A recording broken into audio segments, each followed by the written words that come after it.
사도행전 9장 3절 한 절 말씀 되겠습니다.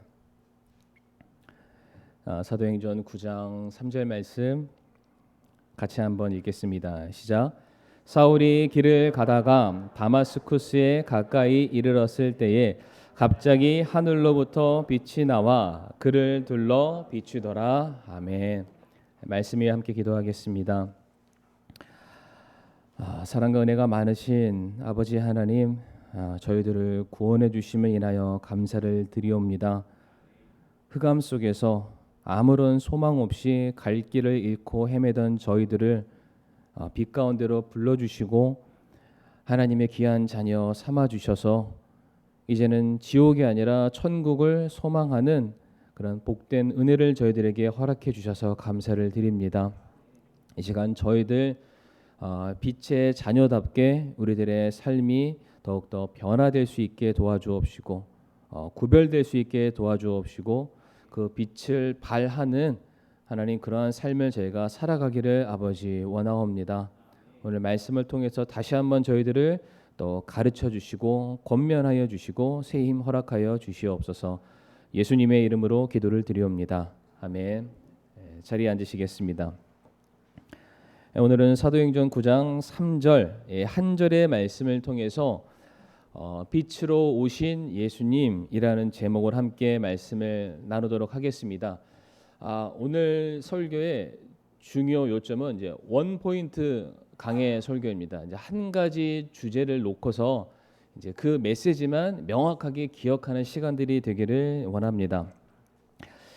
성경에 많은 인물들이 등장을 합니다. 특별히 신약 성경에 수많은 주님의 일꾼들이 등장하게 되는데 그 가운데 그의 삶이 아주 극적으로 변화된 많은 인물들 중에 대표되는 사람이 한 명 있다면 바로 오늘 본문의 사도 바울이 아닌가라는 생각을 가져보게 됩니다.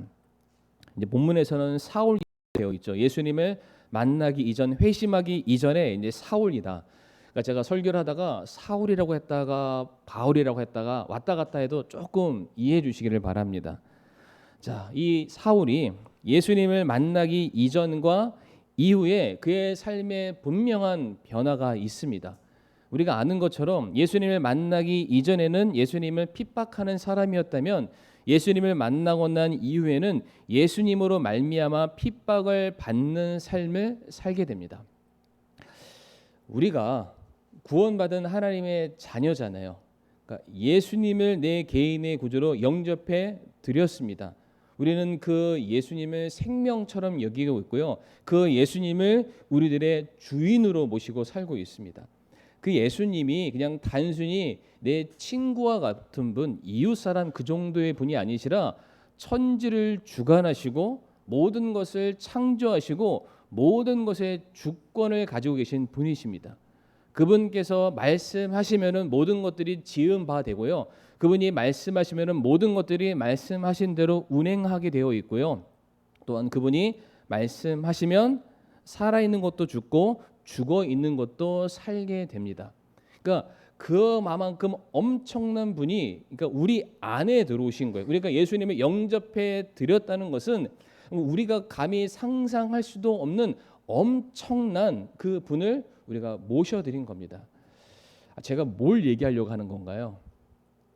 그러니까 이렇게 큰 분, 이 세상보다 더 크신 분을 우리가 받아들였다면은 그분을 받아들이기 전과 받아들이고 난 이후의 삶은 오늘 본문에 나와 있는 사도 바울과 같을지는 모른다 할지라도 분명히 우리들의 삶에 변화는 있어야 됩니다. 예수님을 만나기 이전과 예수님을 만나고 난 이후의 삶에 분명한 변화, 이게 바뀌는 것, BC와 AD가 반드시 존재해야 된다는 것이죠. 성도님들, 이게 저희가 사랑하는 아내, 사랑하는 남편을 만나면 결혼이라는 걸 하게 되잖아요. 그러니까 결혼이라는 걸 하게 되는 순간 우리가 어떤 것을 약속하게 됩니까? 젊은 청춘 남녀가 더 이상 내가 청춘으로서 어떤 젊은 사람으로서 나 혼자만을 알던 삶이 아니라 이제 나와 함께하게 될 그 배우자, 반려자를 위해서 내 모든 삶을 드리겠다, 서로를 위해서 희생하겠다, 사랑으로 섬기겠다, 하나가 되겠다 약속하는 날이 아마 결혼식 하는 날이 될 것입니다. 그러니까 하다못해 내가 사랑하는 사람을 한 사람을 만나도 내 삶이 변화됩니다. 내가 사는 위치가 달라지고요, 삶의 양식이 달라지고요, 또한 내가 살아가는 삶의 방향성마저도 달라지게 되어 있습니다. 한 사람을 만나도 내 인생이 이렇게 변화가 되는데 천하보다 크신 주님을 우리가 만났다면은 이보다 더 큰 삶의 변화가 반드시 있어야 되지 않을까요? 우리 성도님들 분명한 삶의 변화가 있으십니까? 예수님으로 말미암아 우리 성도님들이 바라고 구하고 기도하고 살아가는 모든 삶의 모습들이 구원받기 이전과 구원받고 난 이후의 모습에 분명한 변화가 성도님들 있으십니까? 있어야만 합니다.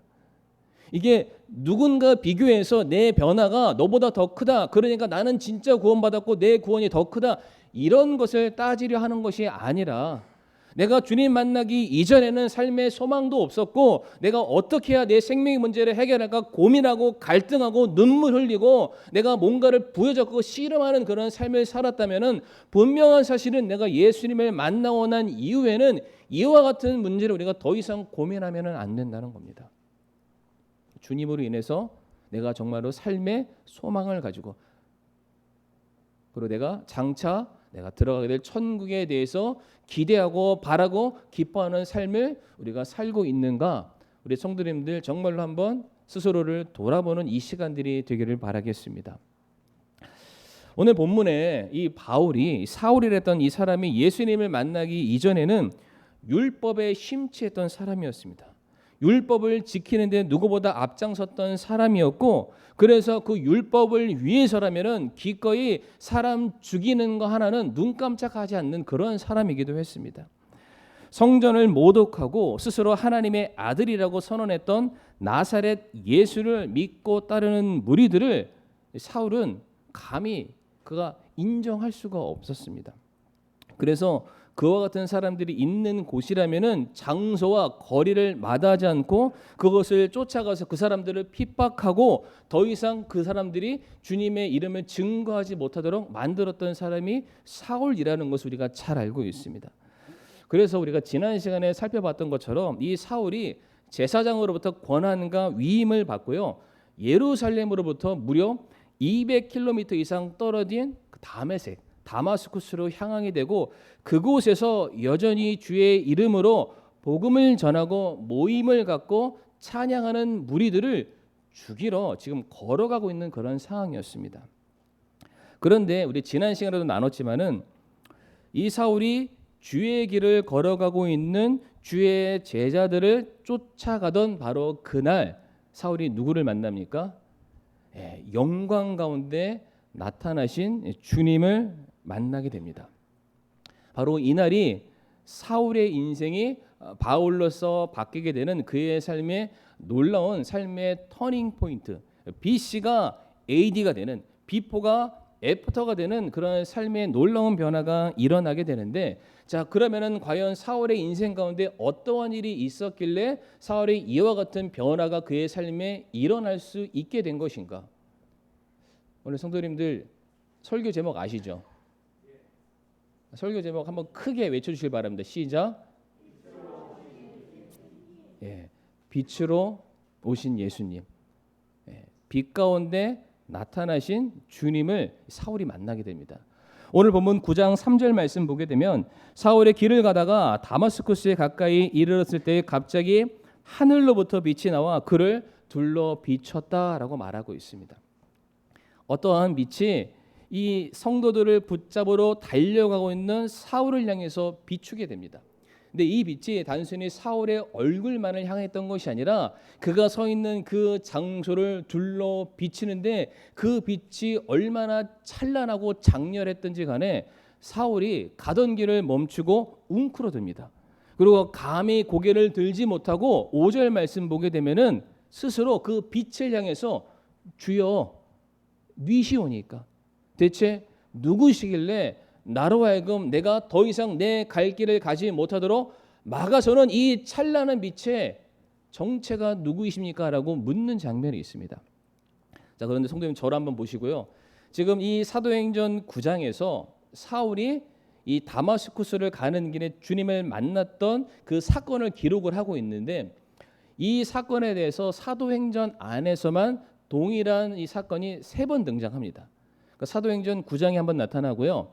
사도행전 22장에 한번 나타나고 사도행전 26장에도 동일한 간증을 기록하고 있습니다.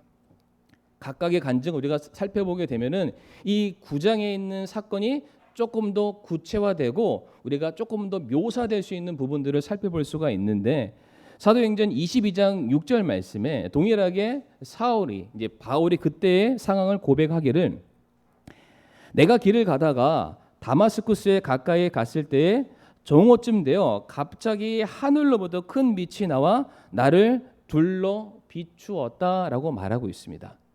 선생님들 제가 퀴즈 한번 내보겠습니다. 사울이 빛을 만났는데 그 빛이 언제 나타났습니까? 9장에서는 찾아볼 수 없는 정확한 시간대가 나오죠. 22장에서는 그때가 정오였다라고 말을 하고 있습니다.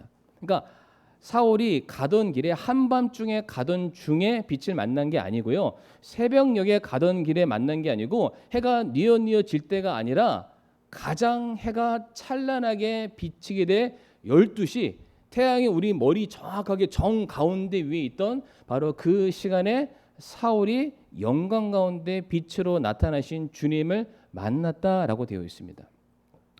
시간이 12시니까 아마도 착각할 수 있겠죠. 아, 내가 가던 길에 오늘 날씨가 너무나도 좋아서 태양빛이 이토록 밝았나? 이렇게 생각할 수도 있습니다. 제가 이 말씀을 준비하다가 이제 어제 날씨가 정말로 좋았어요. 그러니까 그만큼 날씨가 정말로 더웠습니다.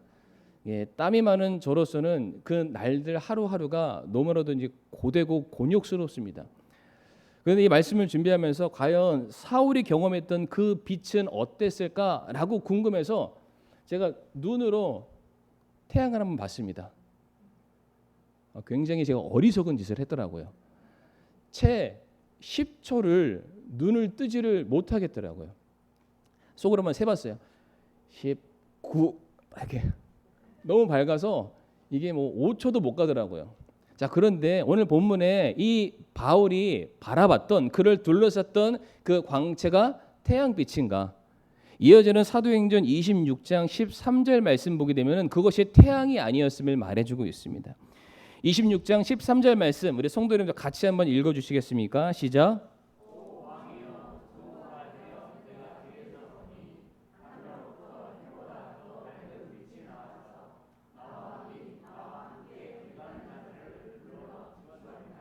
아멘. 26장에서도 동일하게 그 태양, 그 빛이 나타났던 그 시간대, 그때가 바로 정오였음을 언급해 주고 있는데 그때 사울이 말하기를 그 빛을 경험했던 그 당사자가 말하기를 그 빛은 빛이었는데 태양은 아니었다라고 말하고 있습니다. 태양과는 다른 그런데 태양보다 더 분명히 차별된 더 찬란하고 영광스러운 빛을 내가 만났다라고 말하고 있습니다. 성도님들 이 빛이 뭔가 궁금하시죠? 궁금하셔야 됩니다. 궁금하시죠? 네, 지금 최대한 예배 분위기를 성도님들 잘 참여할 수 있도록 잘 이렇게 인도하고 있으니까 저를 좀 도와주셔야 됩니다. 궁금하시죠? 네, 그래서 말씀을 드리도록 하겠습니다. 자, 다 같이 이사야 30장 26절. 이사야 30장 26절 말씀 보게 되면은 오늘 본문에 사울이 만났던 그가 경험했던 빛이 어떠한지를 설명해 주는 대목이 있는데요.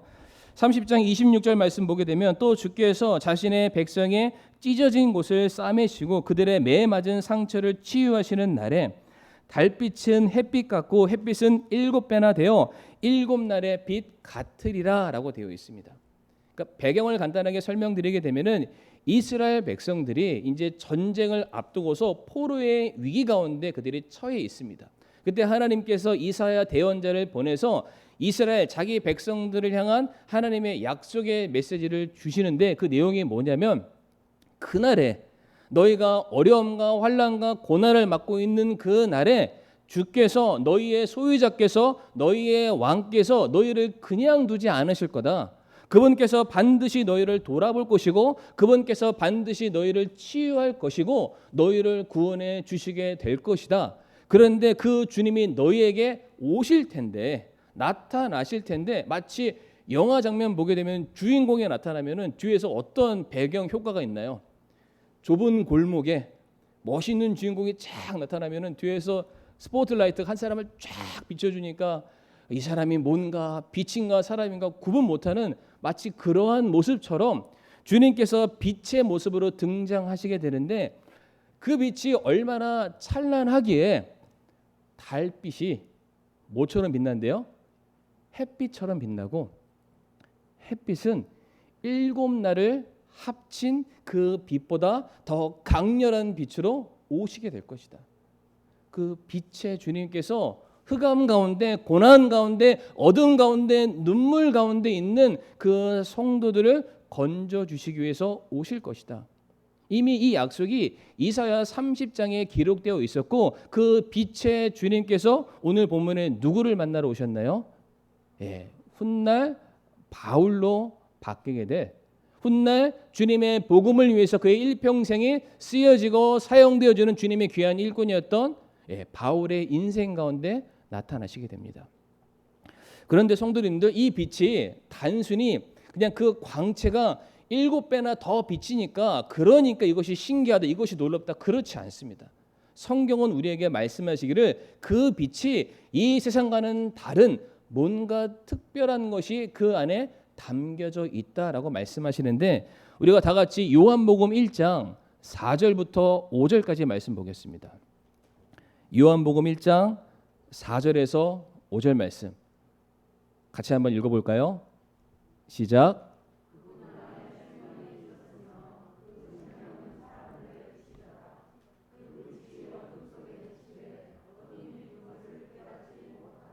아멘. 성도님들 요한복음은 이제 사복음서잖아요. 마태, 마가, 누가, 요한. 그런데 이 예수님의 사역이 신약이 시작되기 바로 이전에 이스라엘 역사 가운데 어떠한 역사적인 시간이 존재하냐면 구약과 신약 사이에 어떤 일정한 이런 공간이 있습니다. 우리가 그것을 신구약 중간기라고 표현하기도 하고요. 역사적으로는 그렇게 표현하고 영적으로는 뭐라고 표현하냐면은 영적인 흑암의 시대라고 표현을 합니다. 마치 아브라함이 하나님께서 내게 약속을 주셨지만은 그렇게 하겠다고 말씀하셨지만은 콧방귀 끼고 믿지 않았을 때 그의 노년의 나이에 약 10몇 년간 하나님이 아브라함의 인생 가운데 찾아오지 않으셨던 것처럼 수많은 이스라엘 백성들이 하나님을 거부하고 말씀에서 떠나고 포로되고 풀려나고 도저히 의인답지 않은 삶을 살지 않았던 그들을 잠시간 주님께서 떠나셨던 그 400년이라는 시간이 있습니다. 그 시간을 영적인 흑암기라고 되어 있는데 바로 그와 같은 시간 가운데 이스라엘 백성들이 이집트에 갇혔을 때 드디어 자신들의 처지와 형편과 인생의 결말을 깨닫고 제발 우리를 좀 건져주세요. 우리를 구해주세요. 우리를 건져주실 어떠한 메시아 구원자를 보내주세요라고 외쳤을 때 모세가 등장했던 것처럼 흑암 가운데 있는 백성을 건지시기 위해서 그 빛 본연 그 자체이신 예수님께서 이 땅에 내려오셨다라고 말씀하십니다. 그런데 예수님이 빛이신데 무슨 빛이시라고요? 생명을 지니신 빛이다. 그냥 밝은 것뿐만 아니라 그 수많은 사람들 영적인 무지함에 빠져 있는 사람들을 각성시키고 깨어서 올바른 길, 진리의 길, 생명의 길로 인도하시기 위해서 이 땅에 생명의 빛이신 그분이 내려오셨다라고 되어 있습니다. 그러니까 지금 바울이 만났던 평상시 태양빛보다 7배가 더 밝은 그 빛은 무슨 빛입니까? 예수님이신데 바로 생명을 지니신 빛 대신 예수님을 지금 설명을 하고 있습니다. 그런데 안타까운 것은 이 5절 말씀도 뭐라고 되어 있네요. 그렇게 찬란한 빛이 왔건만 내 앞날을 알지 못해서 그냥 헤매고 더듬더듬 내고 있는 그 사람들을 위해서 빛이신 주님께서 오셨건만 세상 사람들은 그 빛을 거부했다라고 되어 있습니다. 성도님들, 왜 세상이 그 예수님을 거부했을까요? 그 빛 대신 주님께서 제시하시는 그 길로 내가 나아가려면 내가 버려야 될 게 너무 많은 거예요. 내가 포기해야 될 게 너무 많은 거예요. 나라는 사람이 지금까지 수고했던 모든 것들을 다 부인하고 그 길을 가야만 갈 수 있는 좁은 길이기 때문에 그 길을 가기가 싫었던 거예요. 근데 반대로 이 세상은 휘황찬란한 네온 사인을 가지고 사람들에게 막 유혹합니다. 여기 교회 근처에 조그마한 공원길이 하나 있는데 거기에 이렇게 약간 보랏빛 나는 이게 호롱 같은 게 딱 하나 걸려 있습니다. 전신주에. 뭔지 아시나요? 그 근처만 가면은 빠칙 빠칙 빠칙 벌레 잡는 거. 그러니까 하루살이들, 예? 그리고 무슨 나방 같은 거 어떻게 됩니까? 뭐 모르겠어요. 제가 나방도 아니고 하루살이도 아니니까. 근데 그 빛만 보이면은 거기에 꼬여서 그냥 달려들잖아요. 근데 뭐가 좋아서 가는지는 모르겠지만은 거기를 달려가는 순간 바로 죽습니다. 근데 동일하게 이 세상 수많은 사람들도 온갖 화려한 네온 사인을 향해서 나를 오라고 이렇게 손짓을 하니까 그곳으로 달려가는데 그 길의 끝은 무엇이었습니까? 사망이고 진멸되고 아무것도 아니었던 거죠. 그러니까 분명히 우리를 구원하시기 위해서 빛 대신 주님께서 이 땅에 오셨건만 수많은 사람들은 오히려 나의 모습을 더 화려하게 만들어줄, 나를 비춰줄, 나를 향해 스포트라이트를 해줄 그 세상의 빛을 향해서 진정한 빛을 포기하고 그곳으로 나아가고 있다는 사실입니다. 그런데 성도님들, 그러한 빛으로는 내 자신의 실체를 우리가 확인해 볼 수가 없습니다. 이제 제 둘째 얘기를 해보고 싶은데, 제 둘째 애가 이제 학교에서 놀다가 미끄럼을 타고 내려오는데 한번 떨어졌습니다. 떨어질 때 이제 어떻게 손으로 이제 받치려고 떨어졌나 봐요. 그리고 떨어지고 난 다음에 애가 너무 아파서 이제 손을 부여잡고 저한테 와서 이제 제가 조금 무서우니까 제대로 말도 못하고 하여튼 다쳐가지고 아파서 좀 손에 힘을 줄 수가 없어 막 얘기를 하는 거예요. 그래서 제가 딱 봤을 때 너무 멀쩡하거든요. 그리고 얘가 다리가 튼튼하니까 막 뛰어다니니까 야 괜찮아, 야 그 정도 가지고 사나이가 울면 안 돼, 괜찮아, 참어, 이제 이렇게 얘기를 했습니다. 그래도 계속 엄마한테 가가지고 이제 막 앓는 소리를 하는 거죠. 그래서 안 되겠다 해서 이제 집 근처 병원을 갔습니다. 병원을 갔는데 그 의사 선생님이 저랑 똑같으신 분이에요. 딱 보더니 이런 거 갖고 사나이가 병원에 나오고 딱 보니까 괜찮네, 그냥 가. 혹 아프면은 여기 통증이 있을 수 있으니까 소염제나 먹고 며칠 지나면 괜찮을 거야 라고 해서 딱 가면서 제가 자신했죠. 야, 의사의 소견과 내 소견이 동일하다. 괜찮다, 이제 이렇게 생각하고 집을 갔습니다. 그런데 다음날 아침 됐는데 아침에 둘째가 일어나자마자 아프다는 거예요. 아직도. 그래서 제가 손을 딱 봤는데 어제는 분명히 손이 요만했는데 다음날 손이 좀 부어 있는 거죠. 심상치가 않다. 그러면 딱 들었던 생각이 그 의사가 돌 모모구나. 그래서 거기를 가면 안 되겠다. 그래서 인터넷 검색해서 조금 더 괜찮은 소아과 병원을 찾아갔습니다. 근데 거기에 의사 선생님은 제 아이를 손을 딱 보자마자 안 되겠네요, 엑스레이 한번 찍어보자고. 딱 찍었더니 아니라 다를까 이 손목에 있는 그 뼈에 살짝 실금이 가 있는 거를 보게 된 겁니다. 즉각적으로 치료를 해서 낫게 됐죠. 그러니까 제가 뭘 말씀을 드리고자 하냐면 아무리 의사라도 사람의 몸 안을 직접 들여다볼 수는 없습니다. 그러니까 내가 좋은 후레쉬를 가지고 있고 이 밝은 이 조명 아래서 사람을 본다 할지라도 겉모습만 볼 뿐입니다. 속은 볼 수 없죠. 속을 보려면 또 다른 빛이 필요합니다. 우리 성도님들도 아프시면 병원 가시잖아요. 겉이 다치면은 잠깐 드레싱하고 밴드 붙이고 수동약 바르면 끝이지만은 안이 아팠을 때는 의사 선생님도 별 수 없습니다. 기계에 들어가서 또 다른 빛을 통해서 우리의 몸을 투과하게 되었을 때에 드디어 내 몸 상태의 진정한 원인을 발견할 수가 있습니다. 지금까지 살아오면서 사울은 자기 눈에 보여지는 세상이 밝혀주는 빛만을 보면서 살아왔었는데 드디어 그 모든 것들을 완전히 엑스레이와 MRI처럼 완전히 투과하는 진정한 빛을 만나게 되었을 때에 바울은 드디어 자기의 실체를 발견하게 된 것입니다. 내 겉모습은 화려하고 세상에 좋은 스펙들로 쌓여져 있고 사람들에게 인정받는 그런 모습으로 내일을 소망하고 기대하는 삶을 살아가고 있지만 정작 하나님께서 내게 비춰주시는 엑스레이와 MR 앞에 내가 섰을 때에 내 몸은 썩어져 가고 있고 내 안에는 해결하지 못하는 어떠한 세균 암덩어리가 있어서 나 내일 되면 당장 죽을 수도 있겠구나, 이것을 발견하게 된 것입니다. 그래서 오늘 본문 말씀은 아니지만은 성경에 빛에 대한 설명이 여러 군데 있는데 요한복음 12장 46절 말씀 보게 되면 나는 빛으로 세상에 왔나니 이것은 누구든지 나를 믿는 자는 어두움에 거하지 아니하게 함이라라고 되어 있습니다. 왜 빛이 왔습니까? 흑암 가운데 살아가고 있고 사망의 음침한 골짜기를 걸어가서 그 인생의 끝이 멸망이요 심판 가운데 있는 그 사람들을 인도하시기 위해서 주님께서 이 땅에 빛으로 오셨다라고 말씀하고 계십니다.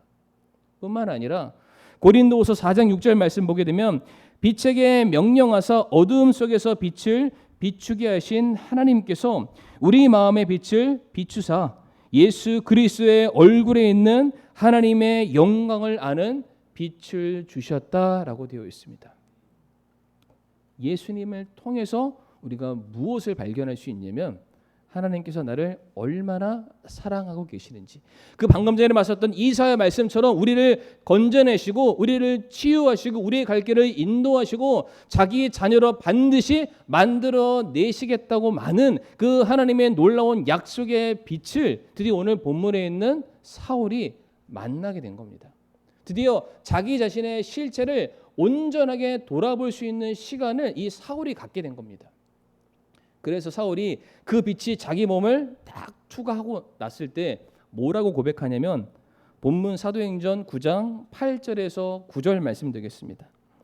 사울이 땅에서 일어나 눈을 떴으나 아무도 보지 못하므로 그들이 손으로 그를 인도하여 다마스쿠스로 데려가니라. 그가 사흘 동안 보지 못하고 먹지도 마시지도 아니하더라라고 되어 있습니다. 지금 사울이 스스로 자기가 죄인임을 선언하고 있습니다. 이 빛을 만나기 전에, 진리의 빛, 생명의 빛을 만나기 전에는 나는 내일을 계획했던 사람이고 내 앞날이 아무런 문제가 없는 성공하는 인생이라고 그렇게 믿어왔고 내 길을 한 걸음 한 걸음 걸어갔던 사람이었습니다. 그런데 그 빛이 내 몸을 완전히 투가하고 났을 때 깨달았던 거죠. 내가 가는 길이 잘못됐구나. 이 길을 걸어가고 있는 내 안에 문제가 있구나. 내 안에 아직 칼을 대지 못한 암덩어리와 같은 이 죄의 문제가 남아있구나. 내가 이러한 몸으로 무엇을 먹은들, 무엇을 마신들, 무엇을 본들 내게 무슨 소망이 있을까? 스스로 자기가 죄인임을 선언을 하고 있습니다.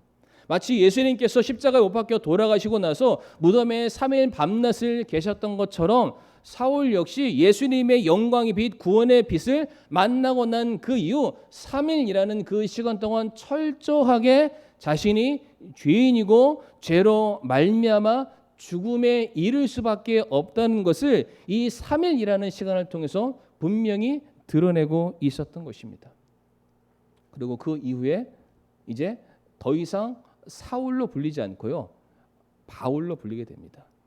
내 문제가 무엇인지를 정확하게 진단했기 때문에 내 죄의 문제에 대해서 이것이 소망 없는 것이 아니라 예수 그리스도로 말미암아 내가 살 수 있는 그 치료의 길을 보았기 때문에 이제 사울이 아니라 바울로서의 새로운 삶을 살아가게 되었다는 것입니다.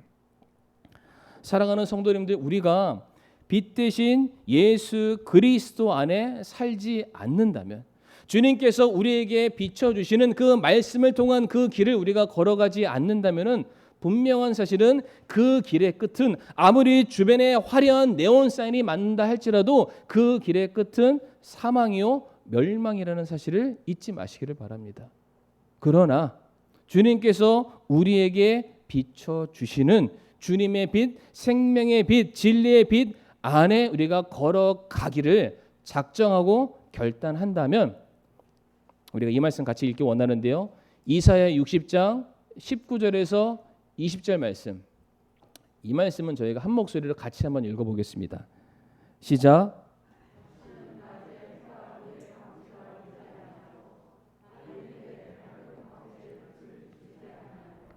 오직 내가 영존하는 광채가 내 하나님이 내 영광이 되리라. 다시는 내 해가 지지 아니하며 내 달이 물러나지 아니하리니 주가 너희의 영존하는 광채가 되며 너희 애곡하는 날들이 끝나리라. 아멘. 우리가 주님을 내 삶을 인도해 주시는 등대와 같은 분으로 인정하기만 하면 더 이상 너희들의 삶에 그동안 비춰왔던 모든 빛들, 가짜는 다 사라지게 될 것이고 내가 너의 길을 인도하는 영존하는 등불이 되고 빛이 되어서 너의 길을 인도할 것이며 내가 너를 비출 것이고 지킬 것이고 구원해 주실 것을 약속을 하고 계십니다. 그렇기 때문에 사랑하는 성도님들, 양당 간에 분명히 선택하시기 바랍니다. 세상이 내게 비춰주는 그 길을 걸어가시든지 아니면은 주님께서 내게 비춰주시는 그 말씀의 길 따라 걸어가실지 우리 성도님들 선택하시는 이 시간이 되기를 간절히 바라겠습니다.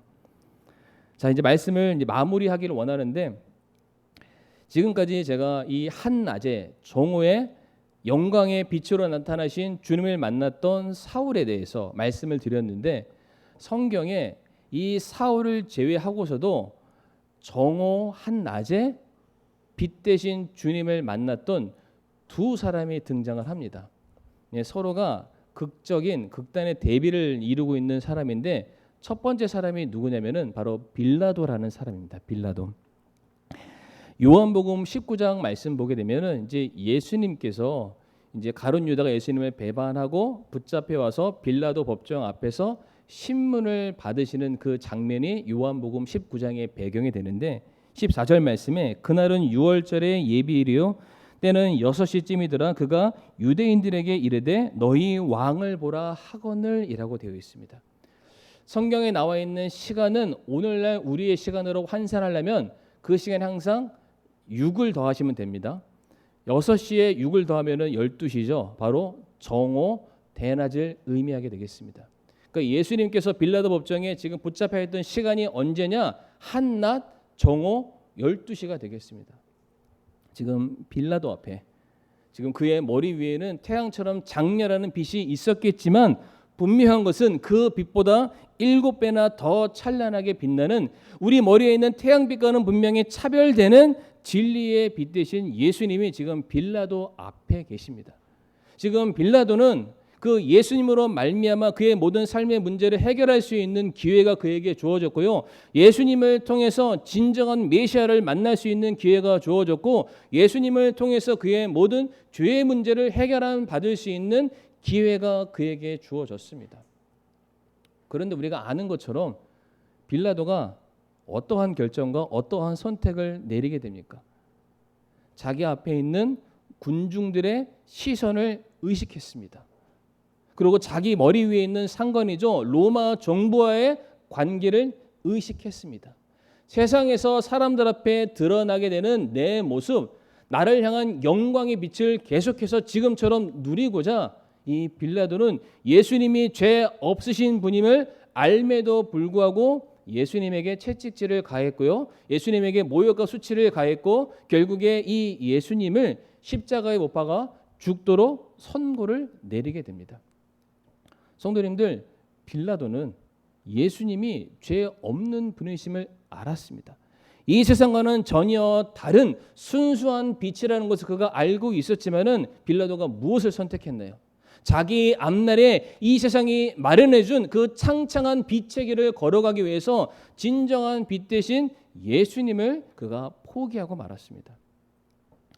이 역사의 전승에 의하면은 이 빌라도가 최후가 어떻게 되냐면은 빌라도의 최후가 그가 사람들의 재물을 착복하고요. 뇌물수수, 약탈, 학대, 폭행 등으로 인해서 그의 인생이 이제 처참하게 처형을 받아서 죽임을 당하게 되는데 참 아이러니한 것은 이 빌라도가 누구에 의해서 이와 같은 심판을 받게 되냐면 로마 역사를 보게 되면은 잔인한 여러 황제들이 등장합니다.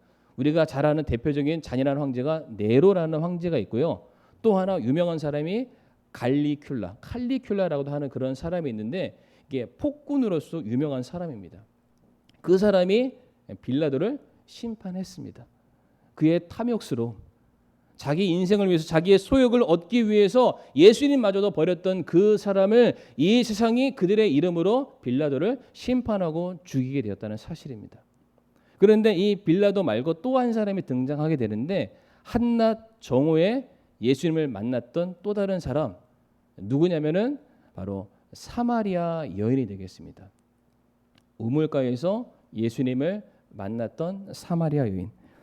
요한복음 4장 6절부터 7절까지 말씀 보게 되면 이제 거기에 야곱의 우물이 있더라. 그런즉 예수님께서 여행에 지치셨으므로 우물에 그대로 걸터 앉으니라. 때는 몇 시라고요? 6시쯤 되었더라. 플러스 6하면은 그때가 바로 한낮 정오 12시였음을 알 수가 있습니다. 빌라도와 똑같은 시간 난 12시. 빌라도의 경우에는 사람들 앞에 자기를 드러내기 위해서 그 기회를 썼다면 이 여인의 경우에는 자기의 형편을 숨기기 위해서 인적이 드문 시간 누구도 밖에 나오지 않는 그 낮 12시에 우물가에 물을 기르러 나왔습니다. 이 여인은 이때 당시 육적인 목마름만을 가졌던 것이 아니라 영적인 목마름, 갈급함, 그의 삶에 해결될 수 없는 여러 가지 문제들을 가지고 그녀는 하루하루 살아가게 됐는데 바로 그녀가 한낮에 물을 떠오르는 그 순간에 태양빛보다 더 밝으신 예수님을 그 우물가에서 만나게 됩니다. 그리고 결론은 우리가 잘 아시는 말씀이죠. 그녀는 그 예수님을 통해서 더 이상 마르지 않은 영생수를 발견하게 되고요. 또한 그 자리에서 참된 예배가 무엇인지를 알게 되고 그의 인생 가운데 진정 그녀가 찾고 모셔야 될 메시아가 누군지를 그 자리에서 발견하고 영접하게 됩니다. 그랬을 때 예수님을 만나기 이전까지는 수치와 부끄러움 가운데 자기의 얼굴을 숨겼던 이 사람이 예수님을 만나고 영광의 빛을 아련하고 난 그 이후에는 그의 얼굴빛이 마치 예수님의 얼굴빛처럼 밝게 빛나서 자기 동네 살고 있는 수많은 사람들에게 복음을 전하는 사람으로서 변화되었습니다. 동일하게 낮 12시에 동일하게 주님을 만났는데 어떠한 사람은 그 주님을 포기함으로 말미암아 구원의 기회를 놓치고 심판받아 지옥에 가는 사람이 있었는가 하면 어떠한 사람은 그 동일한 시간에 예수님을 내 구주로 영접함으로 말미암아 수치와 모욕에 수심이 가득한 삶이 아니라 기쁨과 소망과 또한 미래를 바라볼 줄 아는 그 믿음을 가지고 오히려 더 수많은 사람들에게 주님의 빛, 생명의 빛을 증거하는 삶으로 변화되었다는 사실입니다. 말씀을 마무리하면서 우리 사랑하는 성도님들께서는 이 세상 사람들에게 어떠한 모습으로 우리 성도님들은 비춰지시기를 원하십니까? 오늘 본문에 나와 있는 이 빌라도처럼 내가 분명한 주님을 만났음에도 불구하고 이 세상에 네온 사인이 그리워서 주님의 빛을 포기하고 그 길을 걸어가시는 분들이 되시겠습니까? 아니면 바울과 사마리아 여인처럼 주님의 빛 가운데 들어가서 내 삶의 모든 문제 해결받으시고 오히려 그 빛을 가지고 어두운 가운데 헤매고 있는 사람들에게 소망의 빛을 증거하시는 그러한 삶을 우리 성도님들 사시겠습니까? 우리 인생의 앞길을 비춰주시는 주님을 우리가 믿고 있는다면 죄와 어둠을 물리치시는 이 생명의 빛 되신 주님을 우리가 개인의 구주로 영접해 드렸다면 또한 하나님의 영광의 빛을 알게 하는 주님의 말씀을 우리 성도님들이 붙들고 그 말씀이 비춰주시는 길을 걸어가고만 있다면 성도님들 낙심하지 마시고 두려워하지 마시고 주님과 늘 함께 동행하는 그 일에 힘쓰는 성도님들이 되시기를 간절히 바라겠습니다. 머리 숙여 다 같이 기도하겠습니다. 사랑하는 성도님들, 이 세상 사람들이 예수님을 포기했을 때, 예수님을 그들의 구주로 모셔드리기를 거부했을 때, 그래서 예수님께서 십자가에 못 박혀 돌아가시는 그 순간 이 세상에 한낮이었음에도 불구하고 암흑으로 가득 찼다.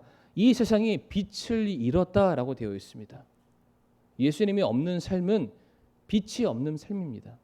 예수님이 없는 삶은 더 이상 우리가 내일 일을 기대하거나 소망할 수도 없는 그러한 삶이 될 수밖에 없습니다. 그러나 반대로 우리가 주님을 믿고 따르기만 한다면 주의 말씀이 성도님들이 걸어가는 발에 등불이 될 것이고 성도님들이 나아가는 그 길들을 비춰주시는 빛이 되실 겁니다. 그러기에 내 삶에 내가 예수님을 내가 등대처럼 모시고 따르겠습니다. 그 빛을 제가 전하는 일에 제가 사용되어지기를 원합니다. 이렇게 결단할 수 있는 기도를 이 시간 함께 드리도록 하겠습니다.